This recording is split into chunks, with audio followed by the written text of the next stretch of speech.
사도행전 23장을 같이 살펴보도록 하겠습니다.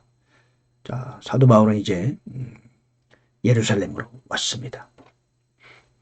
근데 와서 우리 22장 살펴보셨듯이 약간의 과정이 있어서 순조롭게 지금 진행되는 것 같지 않죠?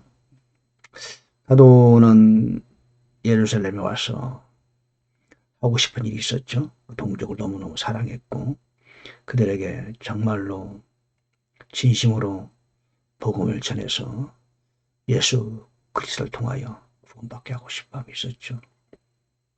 더구나 예루살렘에 좀 왔는데 그 예루살렘 명절 때니까 세계 각국에서부터 흩어져 있던 유대인들이 한 번에 모이는 거 아닙니까? 그래 성전에 들어갔고, 그런데 성전에서 쫓겨나서 물론 밖에도 사람이 많이 있죠. 그래서 그들에게 연설할 기회가 주어졌지만 결코 사도 바울의 뜻대로 되지 않았죠. 오히려 그들은 사도 바울을 죽여야 된다고, 저런 놈은 살려두면 안 된다고, 그런 일을 겪죠. 참 가슴 아픈 이야기 아니겠습니까? 그의 동족을 사랑하는 진심 어린 마음과 예수님을 만났던 참 간증과 더불어서 간절한 마음으로 그들에게 예수를 소개했지만 그들은 결코 마음을 열지 않았죠. 오히려 죽이려고 달려드는 거죠. 마치 스데반이에게 그랬던 것처럼, 스데반이 그렇게 당해서 죽을 때 사도 바울이 증인이 됐었잖아요. 그러면서 너는 잘 죽었어. 그런데 지금 어쩌면 그 동일한 현장을 사도 바울이 장본인이 되어서 반복하고 있는 것 같지 않습니까? 그리고 지금 이제 23장에서 연이어서 공의 앞에 서게 되죠. 공의란 것은 이제 대제사장들과 장로들, 예루살렘에서 유대인들 중에 우두머리 지도자급들 앞에서 사도 바울이 서서 다시 한번 그들에게 복음을 전할 기회가 주어지고 변명할 기회가 주어졌죠.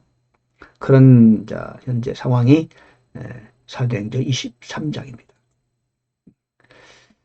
근데 여기서 사도는 로마로 가게 되는 사명을 주님으로부터 직접 듣게 되는 겁니다. 같이 자세히 살펴보겠습니다. 로마로 가기 위한 이제 처음 명령을 받게 되는 이 장면 23장에 나옵니다. 자, 지금 공의 앞에 사도 바울이 서게 되죠. 그리고 이들에게 말하죠. 지금 대제사장이 앞에 있어요. 지도자들도 옆에 다 지금 서 있습니다. 앉아 있겠죠. 이제 나는 선한 양심을 가지고 살았어 라고 말하자 대제사장 아나니아가 그 입을 치라. 그때 바울이 너 회출한 담이여 하나님께서 너를 치신다, 그렇게 말합니다. 곁에 있던 자가 네가 하나님의 대제사장을 욕하느냐 하니까 사도 바울이 미안하다, 나는 그가 대제사장인 줄 알지 못했다. 일부러 지금 그러는 거 아니겠습니까? 공의 앞에 섰지만 이 공의에 서 있는 그 지도자급들 앞에 있는 그들은 결코 돌아설 자가 아니라는 것을 사도 바울은 잘 알죠. 바로 그들이 바로 지도자급들이 예수님을 십자가에 못 박았던 장본인 아니겠습니까? 더구나 대제사장이잖아요, 지금. 그래서 여기서 사도 바울이 즉각 알게 되죠. 여기서 아차하다가는 이들에게 자칫하면은 큰 해를 당할 수 있을 것이다. 그리고는 앞을 살펴보니까 그 지도자들 중에 한 부분은 사두개인이고 한 부분은 바리새인인 걸 알아요. 그러자 지혜로운 말로 그들을 소란스럽게 하죠. 내가 죽은 자들의 소망과 부활로 인하여 내가 신문을 받노라. 그 말한 이유는 사두개인들은 부활도 없고 천사나 영도 없고 그렇게 생각하고 있고 바리새인들은 다 시인하고 있죠. 그러니까 사도 바울이 한마디로 패가 갈려져서 다투게 됐어요. 그러자 바리새인들이 사도 바울 편을 드는 거죠. 우리는 이 사람에게서 악한 것을 발견하지 못했다. 우리가 하나님과 싸우지 말자. 혹시 하나님께서 저에게 말할 수 어떻게 할 것이냐. 그래가지고 오히려 그들이 자중질환을 벌어지게 만들고 사도 바울이 위기를 모면하게 됩니다. 지혜죠, 지혜. 자, 우리가 때로는요, 지혜가 필요해요. 이들은 설득도 안 되고 설명해도 안 돼요.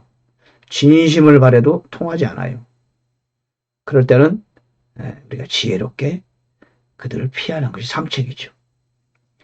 말해도 안 줄 사람들에게는 길게 말할 필요가 없어요. 왜? 하나님이 하시는 거예요. 우리 믿는 자들 가운데서도요, 안 통하는 사람은 너무 억지로 할 필요 없어요. 왜? 주님께서 하시는 겁니다. 뒤에서 기도할 뿐이에요. 그 사람에 대해서 간절한 마음으로, 사랑의 마음으로 기도할 수밖에 다른 도리가 없어요. 인간적인 마음이 들어가기 시작하면은 이게 사탄이 틈탑니다. 마귀가 틈타면은 더 악화되는 거예요. 여러분, 사람 간의 문제가 발생하잖아요. 부부간도 마찬가지고 부모 자식도 마찬가지예요. 너무 인간적으로 애쓰지 마시고 한 걸음 물러서서 그를 위해서 사랑의 마음으로 간절히 기도하는 게 좋습니다. 복음을 전할 때도 마찬가지예요. 어제는 제가 복음을 다운타운에 가서 시장에서 복음을 전하는데 그런 경험이 별로 없는데 이 전도지를 주니까 자녀에게 전도지를 주니까 엄마가 전도지를 봤더니 꾸기라지가 땅에 막 내팽개치더라고. 그래서 제가 웃었어요. 하나님이 당신을 사랑하십니다. 이렇게 오히려 제가 그렇게 말했습니다. God loves you and your family. Remember. 그렇게 말해줬어요. 그런데 우리가 마음을 오히려 차분히 가라앉힐 필요가 있는 거죠. 누구도 미워하거나 상처를 받거나 그러면 안 돼요. 그렇죠? 사랑하는 마음으로 지혜를 찾는 게 좋죠. 지금 사도 바울이 여기서 공의 앞에서 그렇게 아니 저 청중 앞에서 그렇게 크게 당하고 나서 사도 바울이 아차 있나 봐요. 이 공의 앞에서는 아주 지혜롭게 대처를 잘했어요. 그 위기를 모면하게 됩니다. 그리고 그날 밤에 주님께서 그의 곁에 서서 이루시리. 주님께서 직접, 물론 주님의 천사겠죠. 주의 천사. 사도 바울 곁에 서서 이르되 바울아 기운을 내라, 힘을 내라. 네가 예루살렘에서 나에 대해 증언하였듯이 반드시 로마에서도 증언하여야 하리라. 그렇게 말씀하십니다. 그래서 예루살렘에 와서 로마 사역의 사명을 받게 되었습니다. 그러니까 참 사도 바울이 갈 길이 정해지는 것 같아요. 그의 마음속에는 정말로 동족을 너무너무 사랑하는 마음이 있는데 동족을 위해서라면 내가 하나님께 초주를 받아도 좋다. 그런 마음이 있어서 예루살렘에 그런 열정과 진심 없는 마음으로 이렇게 한 달에 뛰어왔는데 그들이 거부하는 거예요. 어쩔 수 없죠. 그래서 주님께서 사도 바울에게 말씀하시는 거죠. 그래, 예루살렘 너의 동족에 관하여 더 이상 기대를 거지 말아라. 네가 갈 길은 따로 있다. 바로 로마로 가야 된다. 그 말씀을 해주시는 거죠. 이때부터 사도 바울은 이제 로마로 직접 가야 될 계획을 세우게 되는 거죠. 물론 하나님이 다 아시지만 로마 사역을 정식으로 부여받게 되는 겁니다. 그의 마음은 예루살렘이었는데 그의 발걸음은 로마로 향할 수밖에 없다. 때로 하나님께서는요, 내가 간절한 마음과 달리 우리를 인도하는 경우가 있어요. 어쩔 수 없죠. 그렇죠? 주님이 결정한 그 길이 나에게는 최선의 길인 겁니다. 따라갈 수밖에 없죠. 자, 이때 40명의 바울 테러단이 만들어집니다. 나리섬의 유대인들 중에 어떤 자들이 함께 단결하고 자신을 속박하여 저주 아래 두고 자기들이 바울을 죽이기 전에는 먹지도 아니하고 마시지도 아니하겠다 말하더라. 야, 참 대단한 유대인들. 이슬람 족속보다 더해요. 아니, 바울을 죽이면 자기들에게 무슨 유익이 있다고. 아니, 바울을 죽이기 전에는 먹지도 않고 마시지도 않겠다고 말이 됩니까? 참, 어떤 잘못된 이 종교에 빠지면은 참 무서운 일이 벌어집니다.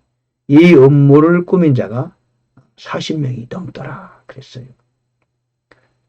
요즘에도 참 이단에 빠진 사람들 보면은 거기에 목숨을 거는 사람도 있어요.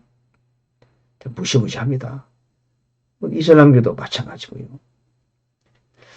우리가 참 그런 마귀의 역사가 있어요. 그들의 이제 대제사장, 장로들에게 가서 약속합니다. 그러니까 그들을 유혹하세요.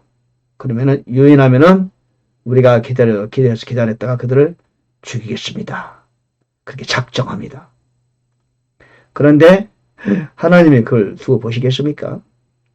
바울의 누이 아들, 바울의 누이는 예루살렘에 있다고 보여지죠.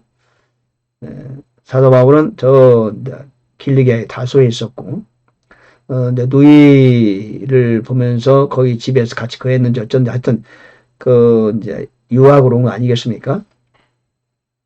근데 나위의 누이 아들이 발견했어요. 그리고 바울에게 말합니다. 바울이 백부장을 한 사람 불러서 이 젊은이를 천부장에게 데려가세요. 할 말이 있습니다. 그리고 그 조카가 천부장을 직접 만나서 그 얘기를 합니다. 천부장 루시아라는 사람인데 그가 사도 바울을 도우려고 작정하죠. 그 밤에 백부장 둘을 불러서 밤 9시입니다. 여기서 3시에 나오는데 9시죠. 플러스 6을 해야 되거든요. 가이사랴로 갈 군사 200명, 기병 70명, 창병 200명을 준비했어요. 천부장이 말이죠. 사도 바울 하나를 구하려고 그렇게 많은 군대를 준비하는 겁니다. 대단하죠? 당시 가이사랴 총독은 벨릭스였어요. 편지까지 띄워줍니다. 이 이제 천부장, 총대장 루시아가 사도 바울의 이제 그 연설을 듣고 마음이 움직인 거예요. 내가 보기에는 지금. 그리고 그에게 호의를 베푸는 거죠. 하나님이 예비한 사람이죠. 그래서 벨릭스에게 서신을 띄우고 그리고 사도 바울을 가이사랴까지 가게 만듭니다. 그러자 벨릭스는 그를 일단 가둬두라고 명령하고 그리고 고소한 사람이 올 때까지 기다리게 하는 거죠. 그리고 24장으로 넘어가게 되는 겁니다. 총독 벨릭스, 로마 사람이죠. 그리고 그 총대장 루시아, 백부장 이런 사람들이 오히려 이방인들이 사도 바울을 도왔어요. 그렇게 함으로써 이제 예루살렘에서 가이사랴로 가게 되었습니다. 그래서 이렇게 사도행전 23장은 예루살렘을 향했던 사도 바울을 하나님께서는 가이사랴로 가게 하시고 가이사랴에서 나중에 로마로 가게 만들죠. 예. 하나님께서는 다 우리 미래에 대한 계획을 갖고 계십니다. 우리는 알 수 없죠. 때로는 하나님께 알려주시기도 하지만 때로는 알려주지 않으세요.